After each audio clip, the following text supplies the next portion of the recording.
Olá, estamos iniciando mais um episódio de Conselhos de Classe, uma iniciativa da Alabama, da Espaço I e da Acton para os gestores de escolas. O tema de hoje é um tema bastante aberto, vamos falar de tudo um pouco, aproveitando, explorando aqui a experiência do Felipe Alcântara, que daqui a pouco vai participar da chamada, né? Sim. Então nós vamos passar por finanças, vamos passar por empresa familiar, vamos passar por liderança e gestão, vamos passar por negociação, contar um pouquinho de causa, fazer bastante hora do recreio. Então vamos lá. Iniciando com a chamada em ordem alfabética, conforme o Bayar preconiza. Nos ensina. Carla.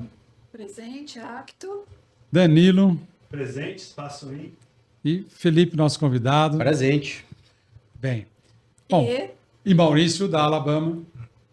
O Felipe é da Veritas Consulting, é um cara que a gente conheceu pelo LinkedIn, Isso. Né? Passando por uma questão mais ligada às empresas familiares. É de uma família empresária, de uma escola em Salvador, mas tem uma trajetória, acho que já bastante ampla em consultoria, na gestão. Então, vamos aproveitar esses 2 primeiros minutos, como se é aluno novo, se apresenta um pouco para a turma, conta um pouquinho da sua trajetória até aqui.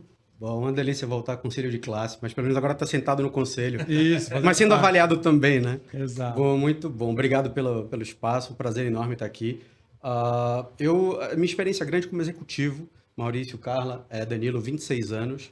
Na verdade, eu trabalho há mais que 26 anos, tenho 51, mas eu acho que há 26 anos eu, de fato, assumi cargos de gestão. Comecei a trabalhar para valer.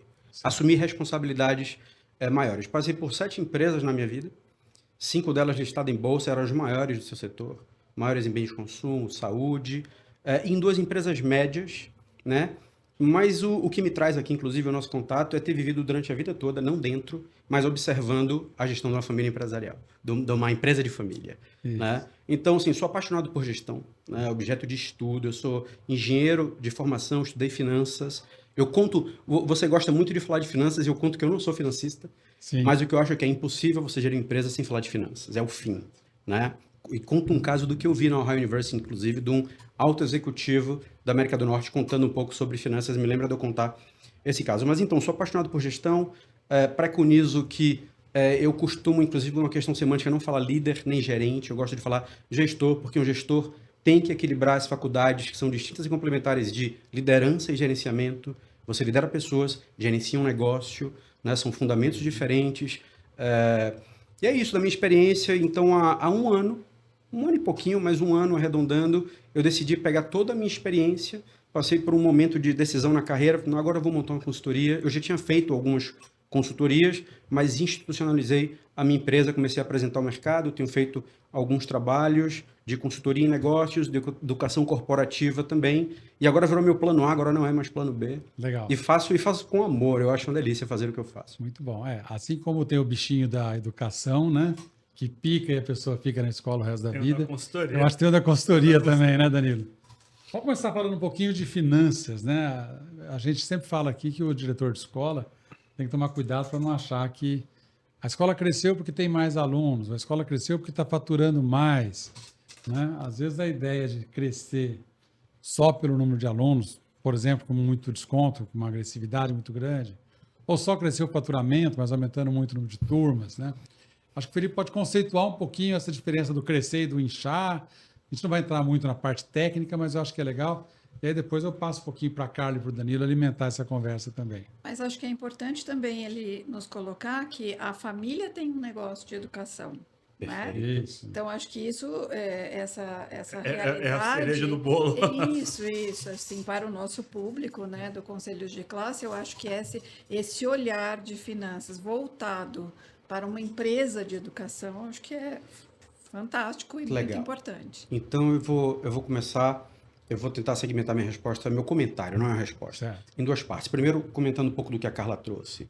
E depois falando um pouco dos fundamentos que eu acredito, dando um exemplo do que eu vi de Ohio. Você já aproveita e já traz aquela história lá do professor de Ohio. Isso, exatamente. Um executivo, nenhum professor, né? Foi um momento de networking que a gente teve com executivos locais. Mas é muito bom esse ponto, Carla, eu posso dar o exemplo da Escola Pequenópolis, que é a escola da minha família, que... Agora em abril, se não me engano é 25 de abril, completa lá 58 anos. Puxa. É reconhecida em Salvador né? Uma escola respeitada, de alta reputação, mas que nos últimos anos, eu diria nos últimos 3, desempenhou melhor financeiramente do que todos os outros anos, porque teve um olhar técnico, o que não tinha. Então, o resultado está comentado, né? Então, a técnica é muito importante, de fato. Existem fundamentos, a finanças é cartesiana.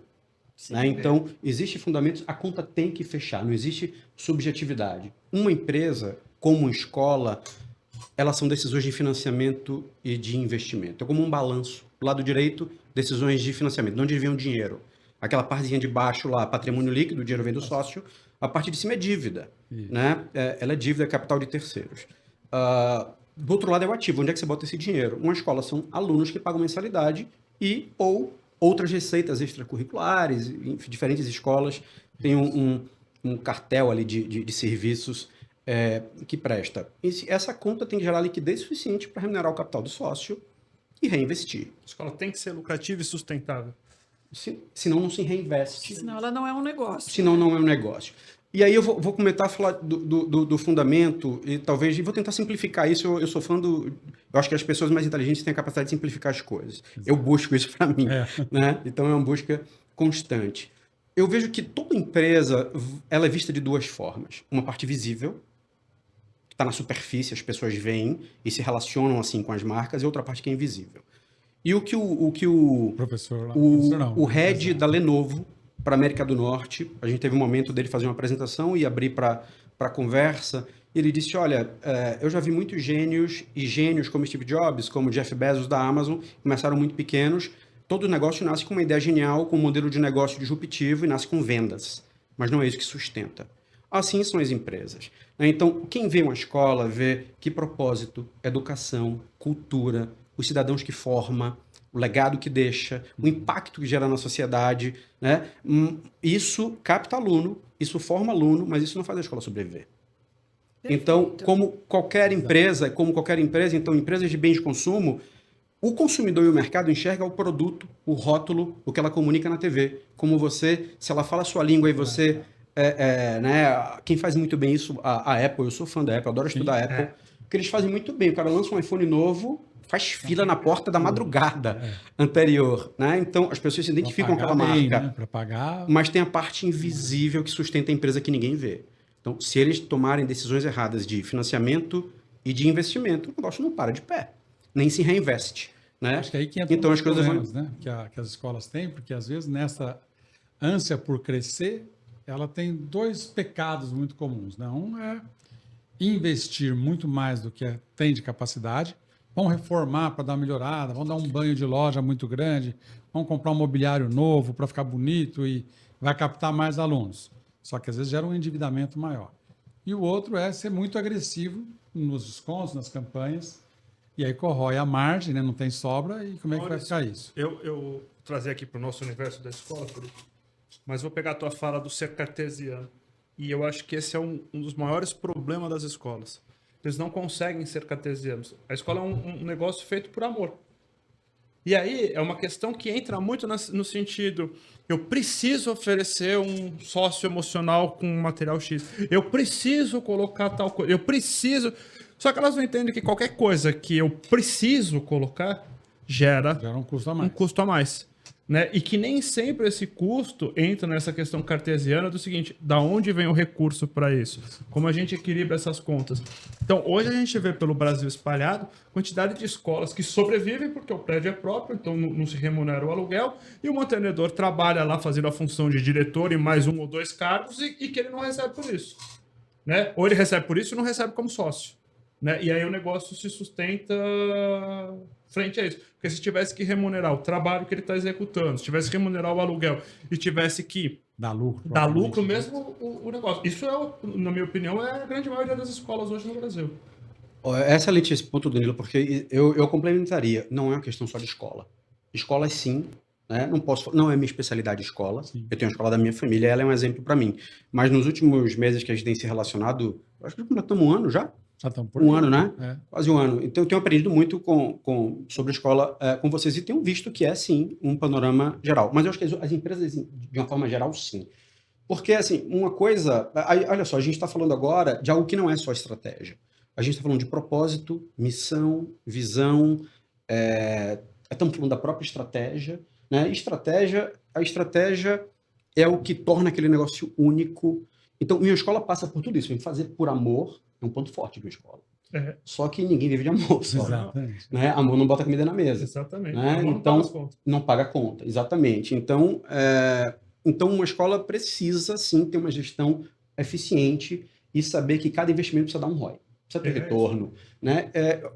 Eu tenho alguma experiência com isso e com muitos executivos. Uma das coisas que me faz brilhar os olhos com a consultoria, esse lado educacional e catedrático da consultoria, é as pessoas precisam de educação. Você sabe, eu tenho tentado me associar com algumas associações comerciais de pequenos empreendedores. E quando eu tive algumas experiências, e você sabe o que é o principal que eles proporcionam, embora tenha a missão muito clara, promover empreendedorismo. Você sabe que quando você vai nesses eventos, a maioria é apresentando pessoas de crédito. Eu um dia chamei um dos diretores de uma das associações que eu participei e falei, o que o cara menos precisa é crédito. Ele não sabe como vai botar o dinheiro. Como é que ele investe esse dinheiro? E ele normalmente investe o que não dá liquidez. Esse negócio não retorna como dinheiro, ele precisa de mais empréstimo. Na hora que ele vê, ele ferrou. Eu quero falar. Exatamente. Ele quebra o negócio, né? Ele se endivida. Emocional. É o sócio emocional. Mais do que gera. Então, isso são as empresas. Se você botar muitos executivos, olha, eu estou falando de executivos experientes. Se você botar eles numa sala e perguntar qual é o principal objetivo de uma empresa, seguramente 90% vai responder lucro. A questão é, uma empresa que dá lucro, ela pode quebrar. Ela pode estar caminhando para concordata. Porque a receita e o lucro não sabem quanto capital investido tem no negócio. Né? Então,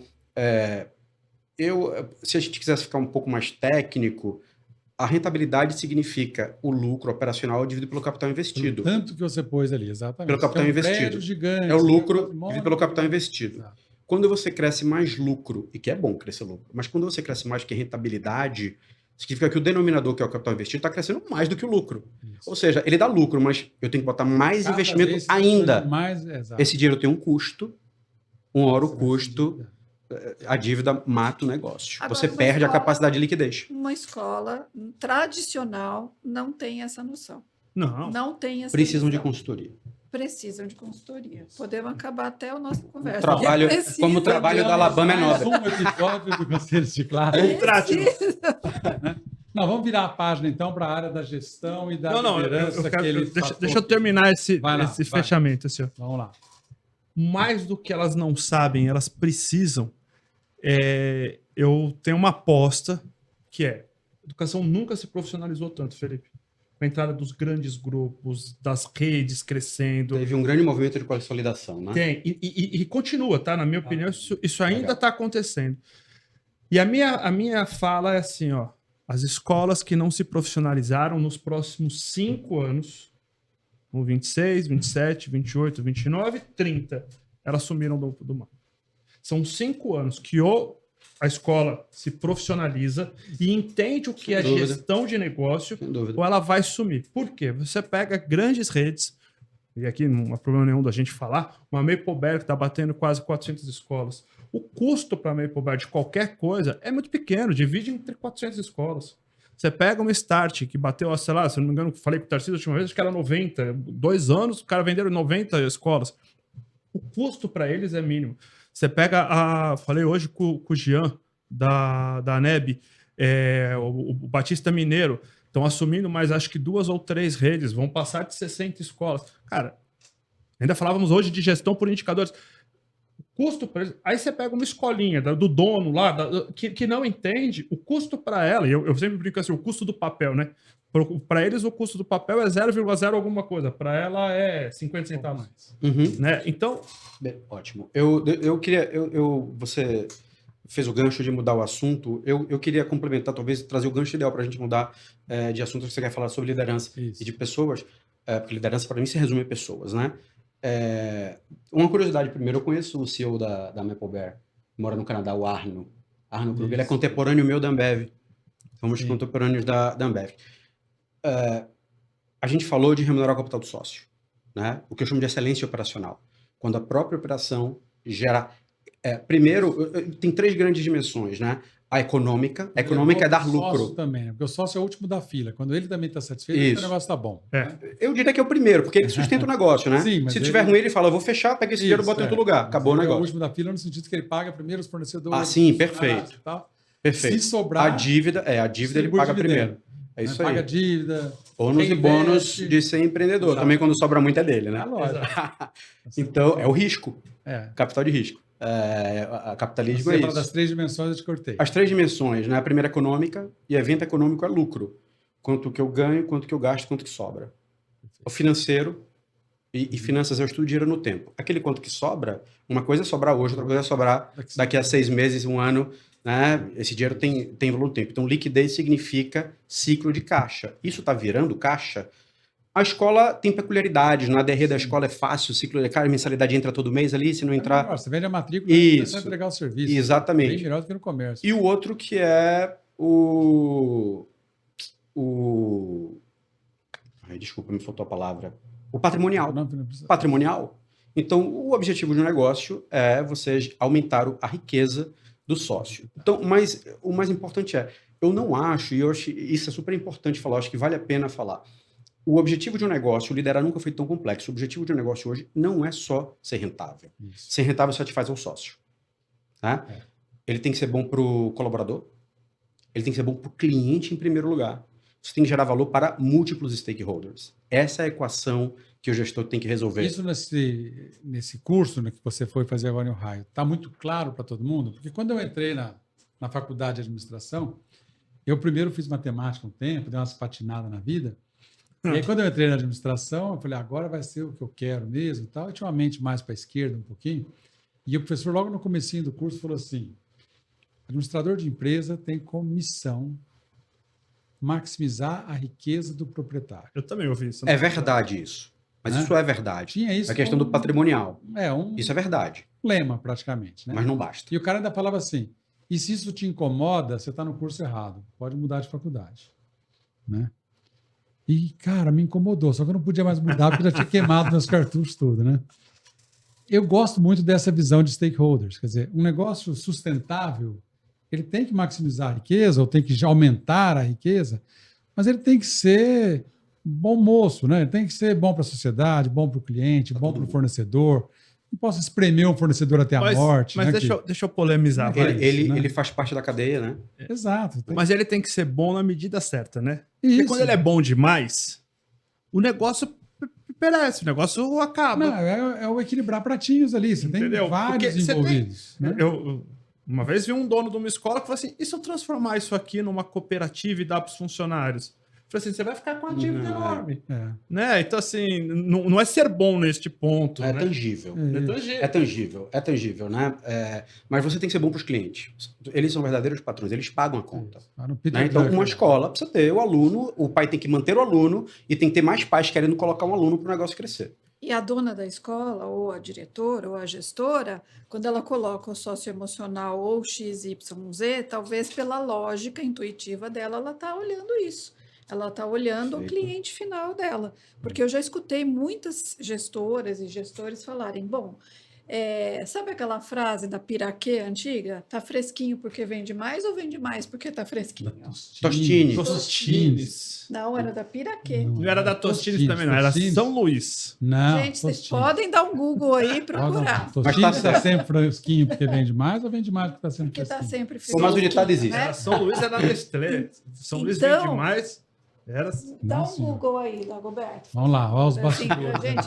Os bastidores. Aqui mas quem sabe faz ao vivo O legal é que são 3 visões diferentes. Um é Piraquê, o outro é Tostines, Pelo amor de Deus. Era São Luís, que nem existe mais. Mas olha aqui, nesta lógica, ela está indo por algum caminho que ela acredita. Eu digo ela, mas vai ser o gestor e tudo mais.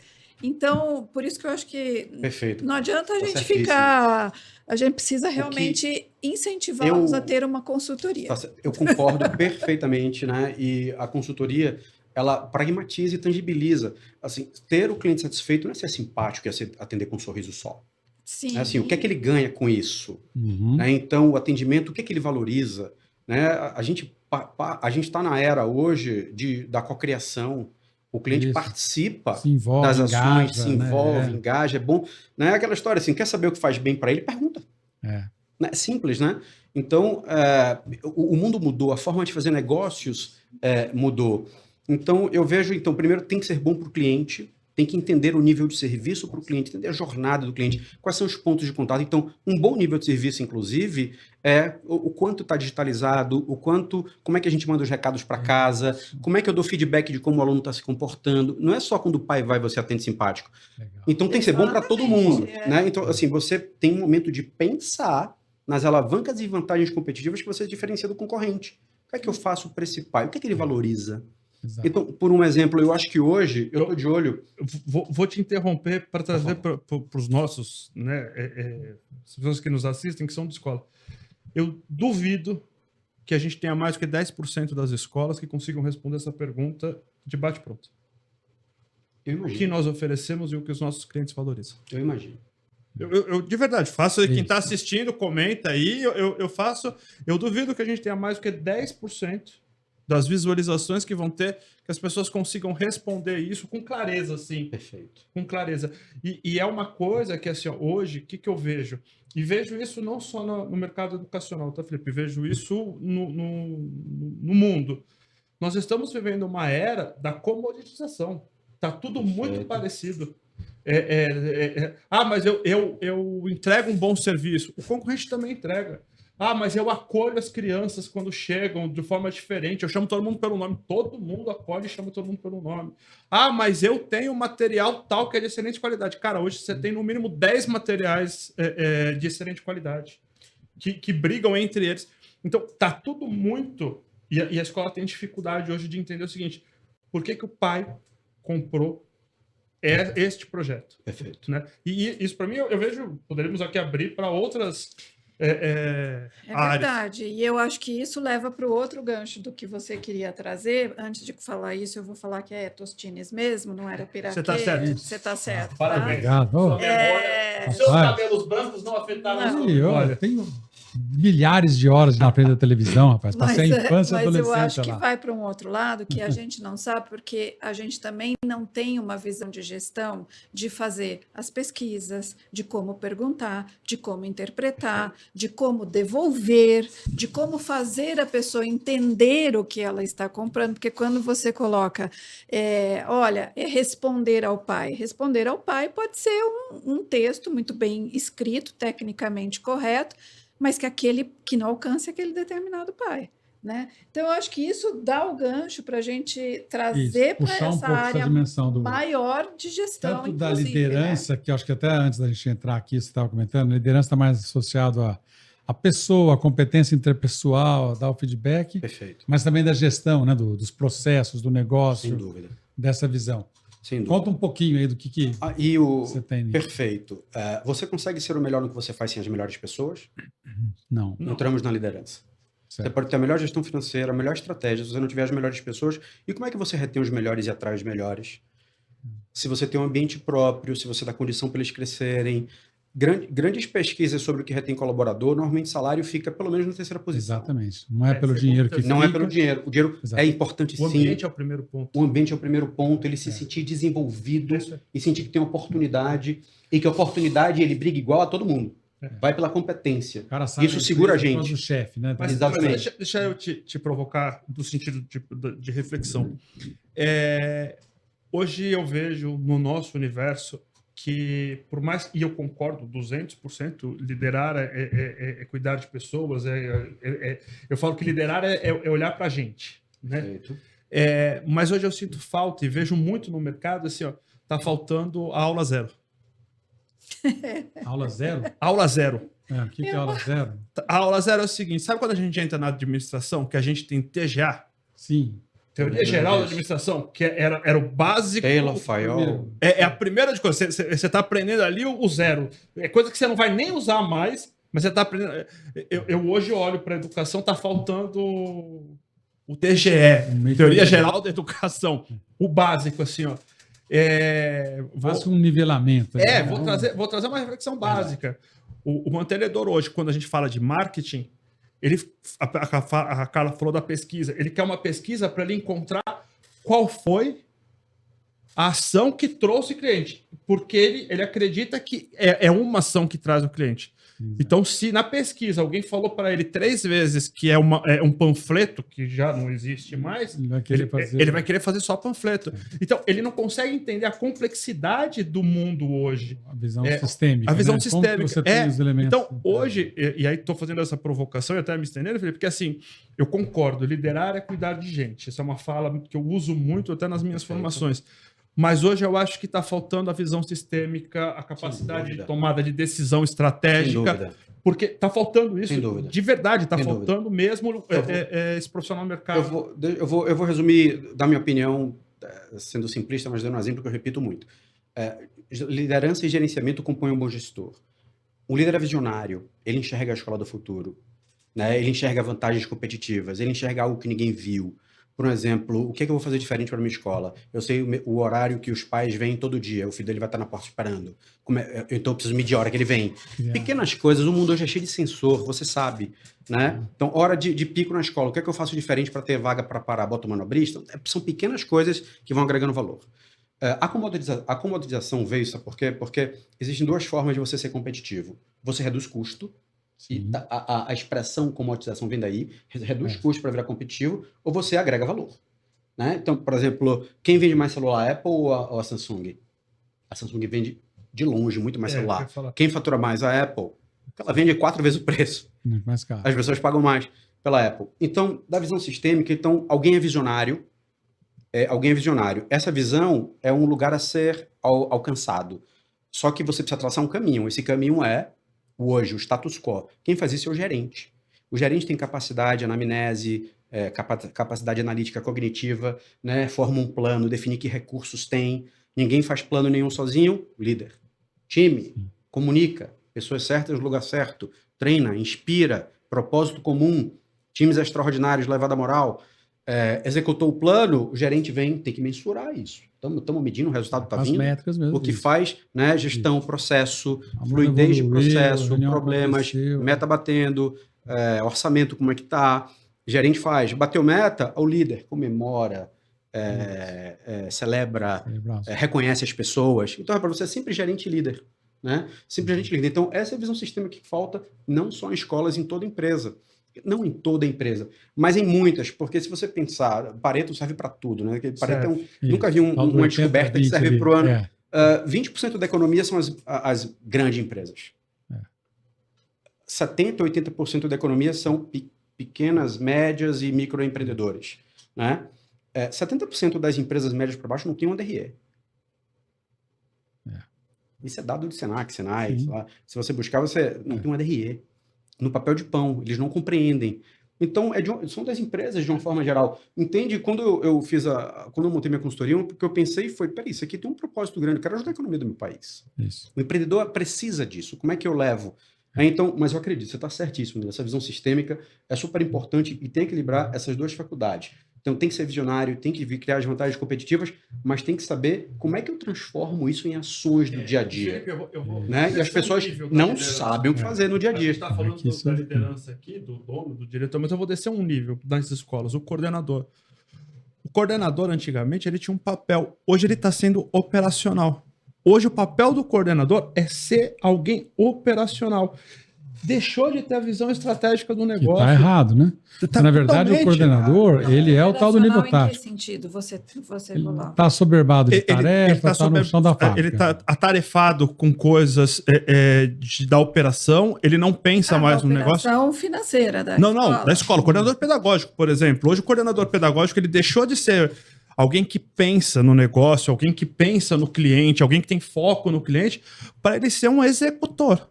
Você está vendo o coordenador, ele ser sugado pela operação. E aí eles estão entrando nisso, eles param de pensar. E isso é uma coisa que antigamente não era assim. Danilo, eu vou lembrar aqui as coisinhas que a gente fala em palestra, né? A gente põe uma pirâmidezinha ali, fala o nível estratégico, é o pensamento estratégico, a visão de futuro, essa noção do longo prazo, do que é intangível, onde a gente quer chegar. Nível operacional é quase que o oposto disso, é o curto prazo, é a ação do dia a dia, é o professor na sala de aula, é a faxineira limpando a sala na hora do almoço, é o refeitório funcionando. Então, uma decisão operacional, Se ela cometer um erro, você corrige rapidinho. Faltou faxineira, você põe outro no lugar. Cozinheira não veio, você põe um auxiliar de ensino para ajudar. Errou no nível estratégico, complicou muito, né? E o nível intermediário ali, onde estão os coordenadores, os gestores financeiros, é o que faz esse pensamento, essas ideias, virarem ações no dia a dia. Então ele tem que ser alguém que entende a estratégia estabelecida e consegue traduzir isso em ação concreta, liderando as pessoas. Papel do líder. Papel do líder. Tem que estar claro para todos qual é a estratégia e qual é o meu papel. A gente não falou tanto de finanças aqui no início. Exato. Ninguém fala de finanças no dia a dia, porque ninguém faz finanças no dia a dia. Mas você negocia com o seu cliente. Você sabe apresentar a sua empresa. Se você não souber, você vai fazer o quê? Vai terminar com preço e prazo. Compra, eu te dou prazo. Compra, eu te dou desconto. Quem não sabe vender, faz isso. Isso vai bater nas finanças lá em cima. Se você dá prazo de escola ciclo financeiro, vai precisar de capital de giro, tá aumentando o denominador da rentabilidade.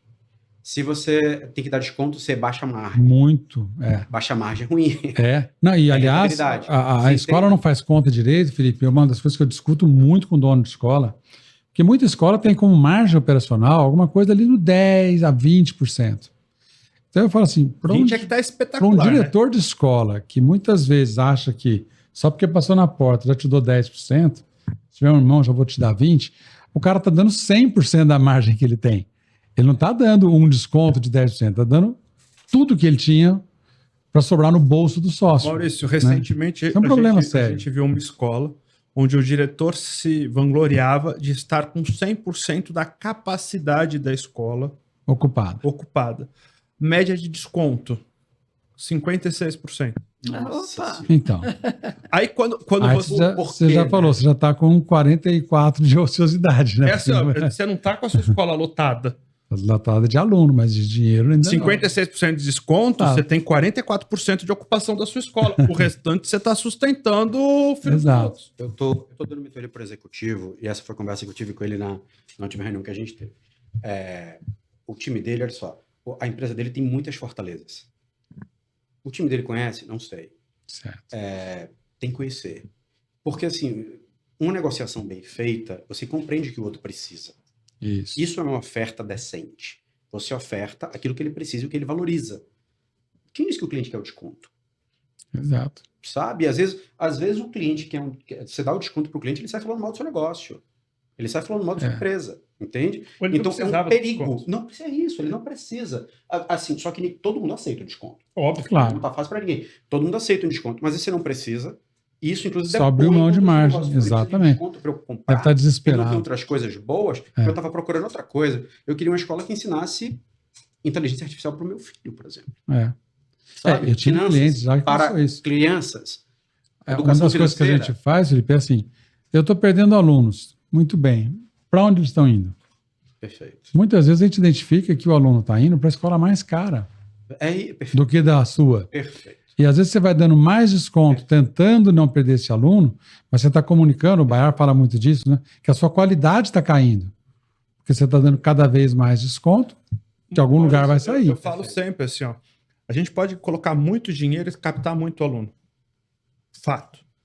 Mas se a sua fidelização não é boa, sem dúvida, o negócio não vai se manter. A tua fidelização tem que bater 90%. Se ela não for de 90%, o que você está comunicando? O que é a quantidade de pessoas que estão no mercado falando mal do negócio ou falando, eu tirei meu filho de lá. Já é suficiente. Se eu falar para você que na escola A, minha filha estudou e eu tirei, eu preciso já é um depoimento. A escola, ou isso já é um ponto final. Porque para você é assim, o Danilo tirou a filha dele dali, acabou, não tem. Então eu falo sempre assim, ó, a fidelização é o termômetro. O que você está comunicando é isso. Se você não entender o que os pais querem, como querem, você não vai conseguir fidelizar. Você está me levantando o gancho aqui, deixa a Carla falar uma vez aqui, depois eu vou puxar o gancho para outra parte. E aí, eu acho que essa questão, tirou, tal, aí a gente volta ao papel do coordenador, que ele é o guardião da execução da proposta pedagógica da escola. Por isso que eu acho que, assim, ele, quando a gente fala, ele não está ligado, lógico que ele tem que estar ligado no todo, mas o que nós não podemos deixar é ele se desviar da função, porque que é o coração da escola. Mas ele tem que ser estratégico nisso. Com certeza, Porque em tudo. Mas em primeiro lugar, ele tem que fazer com que a proposta pedagógica da escola se execute. Exato. E aí eu concordo vou contigo. tomar um pouco do espaço do Felipe e vou te falar das minhas visões. Quantos coordenadores entram em sala de aula para acompanhar a aula e ver o que está acontecendo? É uma das tarefas que tem que ser recorrentes. Mas eu né? também, se ninguém ensinar ele a isso, vindo do líder, Sim. né? Eu vejo, de novo, olha essa conexão. Eu costumo dizer também, coisas que não se ensinam em curso, não, é uma crença minha, que as pessoas mais importantes numa empresa é a média gerência. No caso de uma escola que não é tão grande, o coordenador ali. Coordenador, Ele está entre o professor do sala de aula Isso. e as babás e o pessoal de serviço, e está entre os donos, os sócios ali e a gestão. direção, né? Porque esse cara, ele vê a estratégia. Sim. E ele está vendo acontecer e ajuda a comunicar. Esse cara faz andar. De outra forma, ele vê a operação e tem que saber também o que está sendo feito. Levar aqui, essa informação. leva para esse lugar. Isso. Porque senão vira assim, ó, cheguei para trabalhar. Vai fazer o que ocorrer. Não pode. Né? Sabe aquela frase do Peter Drucker, a melhor forma de prever o futuro é criá-lo? Isso. Tem uma filosofia nisso. Como é que é a frase? A melhor forma de prever o futuro é criá-lo. Né? Famosa citação dele. A gente tem a capacidade de influenciar o meio. A gente provoca reações. Sim. Não significa ter uma bola de cristal, você provoca reações. E estratégia é isso. Quando você chega para trabalhar, uma empresa que não sabe o que tem que fazer, ela resolve as coisas que acontecem. Quando você sabe o que precisa fazer, você provoca aquelas ações que você quer. Então, esse discernimento é super importante. Para isso, você precisa treinar as pessoas. Elas precisam ter clareza do que estão fazendo e por que estão fazendo. Isso é uma das coisas que retém pessoas, que elas se sentem úteis. Sim. Eu sinto que eu estou caminhando para entregar algo de valor. Quando ela só vai trabalhar, chegou aqui. Ela passa até chato, né? Você concorda que para treinar estas pessoas, e ela precisa ter clareza, e ela precisa saber o objetivo dela e qual o objetivo do meu gestor, do dono da escola, tal. Isso começa aqui. Com certeza. Isso começa com certeza. esse dono, porque Com a gente certeza. vai em escola e a gente está muito acostumado a zero. ver. Sim. A gente está muito acostumado a ver que o coordenador, quando faz o papel dele efetivamente, ele levanta bandeiras. Só que nem sempre o gestor maior, ele entende. Ou porque não convém, ou porque ele não entende, ou porque ele não tem a cultura. Perfeito. Tá certo. Vou puxar um último ponto aqui, aproveitando então essas ideias que já estão surgindo aqui. De certa forma, a gente está provocando, né, o desenvolvimento de uma cultura de liderança mais adequada dentro da escola, de uma gestão mais antenada nos principais processos, de um olhar para a escola dentro de um sistema. Muito bem. Mas tem uma outra cultura que eu acho que o Felipe pode nos ajudar aqui a semear para quem é gestor de escola, que é a cultura da negociação. A negociação posicional é aquela que a gente está mais acostumado, né?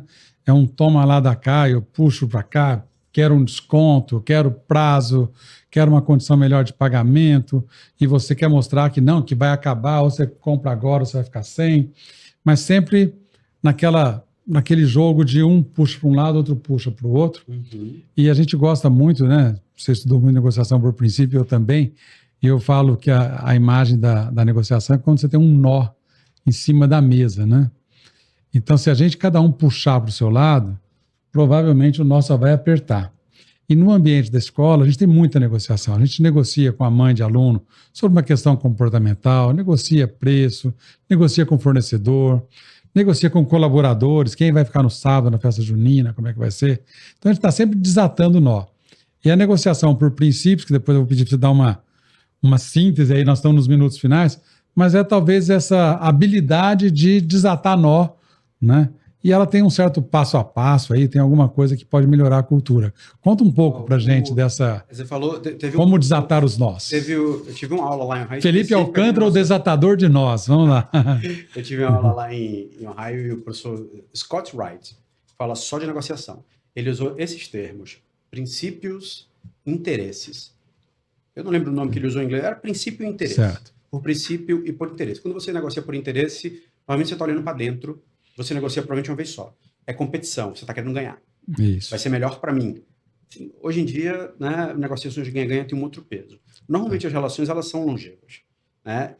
A gente se fala muito em ecossistema hoje em dia. Né? Uma empresa tem que ser boa para o seu ecossistema. Ela funciona para o cliente, para o sócio, tem um fornecedor ali e todo mundo ganhando, esse ciclo se perpetua. Né? Se você faz alguém perder, esse alguém vai fechar a porta para você. Esse alguém vai querer fugir dali. Exatamente. Por interesse, então, eu vejo assim, tem umas nuances muito interessantes. E, naturalmente, quando ele trouxe isso, ele trouxe como é que o cérebro funciona. Tá. Seja íntegro, seja fair, justo. Seja justo todo o tempo. Agora, claro, você tem interesses. Ouça primeiro o interesse da outra parte, que é aplicar o BATNA. O BATNA em inglês, você usou uma ANA no livro em português. Melhor alternativa à negociação de um acordo. Isso. E se não der para chegar num acordo, o que eu faço? Mas você sabe... Meu plano B, vai. O BATNA, eu vejo um lado do BATNA que é também para se tiver um acordo. Porque se você estuda o BATNA... tem que ser dali para melhor, né? Se você estuda o BATNA, agora a estratégia é não estudar só o seu BATNA. Seja empático, olha o BATNA do outro lado da mesa. Ou seja, entenda prós, contras, quais são todas as alternativas, que valor gera, você talvez consiga chegar num termo comum. Depois eu conto vou passar a palavra para o Danilo, um exercício que a gente fez nessa aula. Eu vi recentemente sobre negociações de compra e venda de empresas, e aí o cara falava que a melhor forma que ele entende que era chegar era o trio de árbitros do beisebol. E aquilo me chamou atenção, porque eu não entendo nada de beisebol, né?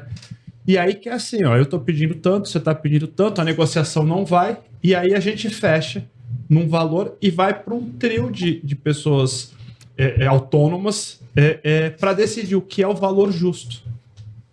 Então, eu tenho que colocar o que é o meu valor justo. Vamos imaginar que eu estou querendo comprar e o Maurício quer vender. Mas aí que você está trazendo um dos pontos que é importante na negociação por princípio, que é quais são os critérios que eu posso utilizar para definir que esse valor é justo. Sempre, não é a vontade minha ou a vontade... Sempre criar um racional. Por isso que você tem sempre que criar um racional. Justificar o valor que você tá para passar para os três. Esse é um dos passos. E aí a questão que ele fala que quando se usa isso, né, você precisa convencê-los. Então você precisa ser o mais racional e o mais justo possível para não soar que você está tentando levar vantagem e perder para o outro. Vou trazer o que eu vi na aula. Você está certíssimo. Vou trazer o que eu trouxe na aula que tem um passo antes. Então tem que ter um racional. Ser justo é ter um racional. Explique o porquê. Tem que fazer sentido. Senão virar conversa de bêbado. Exato. E aí o cara vai te olhar, tá querendo ser esperto pra cima de mim. 50, eu pago 10. Não sei se vai ter tempo de eu contar o caso, mas assim, tem duas coisas muito interessantes. Nós somos seres emocionais. Para você chegar no neocórtex, você tem que passar pelo límbico. Então, você tem que abrir espaço para a pessoa decidir negociar com você. Isso é emocional. Nós somos seres emocionais. Então, construa isso ao longo de uma conversa e de uma negociação. Né? Então, como criar conexão? Inteligência emocional, Goleman, tem um monte de teoria para isso. Mas cria essa empatia e mostre que você está ali pensando no que é bom para a pessoa também. É um problema nosso, né? Isso. Está na mesa, não é um problema seu. É um problema nosso. E tem uma outra técnica também. Então, se tirar o racional, mas ser emocional antes, se conectar antes. E tem uma outra também que é provoque. Muitas pessoas conduzem isso é uma técnica que eu vi no passado recente. Eu provoco a pessoa a dizer sim, muito vendedor faz assim. Eu faço perguntas, quebrando objeções. Aí não faz, já que você concorda com tudo, por que não compra? Isso. Você sabe como é que as pessoas se sentem? Já foi. Manipuladas. Tá. Provoque dizer não. Quando a pessoa te diz não, ela sente que ela está no controle e ela se abre para você. Interessante, né? Interessante, né? Eles usam os 3 sim de Aristóteles. E você faz 3... Não conhecia como Aristóteles. 3 ou mais perguntas óbvias. Então, assim... Felipe, você tá hoje de camisa verde, né? E são coisas óbvias. Você tá mexendo na mão, né? Você tá com uma calça da mesma cor que a minha. Então, assim, eu fiz... Então, eu tô te forçando, assim, inconscientemente a falar sim. Para depois eu virar e falar assim, então... Passa no caixa. Mas a pessoa se sente manipulada. Fico muito feliz porque no nosso curso de treinamento para sala de matrículas, a gente tem essa técnica que a gente chama de técnica de condicionamento. Então, Ana Paula, que está nos ouvindo, pode ficar sossegada aí. Então, faz a pessoa dizer certo.